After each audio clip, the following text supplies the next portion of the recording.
Malaysia যে পরিমাণ cement বালু নষ্ট করে ফেলে দেয়, এইগুলো দিয়ে বাংলাদেশে 5-10 তলা বাড়ি করা কোনো ব্যাপারই না। মালয়েশিয়া প্রত্যেকটা প্রজেক্টে প্রচুর পরিমাণে বালু সিমেন্ট নষ্ট হয়, ফেলে দেয়, এবং এইসব প্রজেক্টে কিন্তু প্রচুর কাজ হয় বালু সিমেন্টের, নষ্ট করে, প্রচুর পরিমাণ নষ্ট হয়। এই যে দেখুন, এক ব্যাগ সিমেন্ট পড়ে আছে, এভাবে নষ্ট হয়ে যাচ্ছে।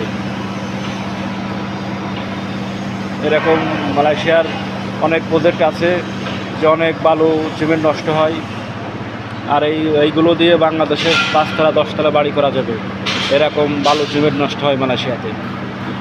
যারা মালয়েশিয়া আছেন তারা অবশ্যই জানেন যে কী পরিমাণ বালু সিমেন্ট নষ্ট হয় একটা প্রজেক্টে কাজ করতে গিয়ে। এই যে দেখুন, এখানে 2 ব্যাগ সিমেন্ট ছিঁড়ে নষ্ট হয়ে পড়ে আছে, 2 দিন পর ফেলে দেবে, আর কোনো কাজ নাই, কাজে লাগাবে না, নতুন করে নিয়ে আসবে আবার। এরকম শত শত ব্যাগ সিমেন্ট নষ্ট হয়ে যায়।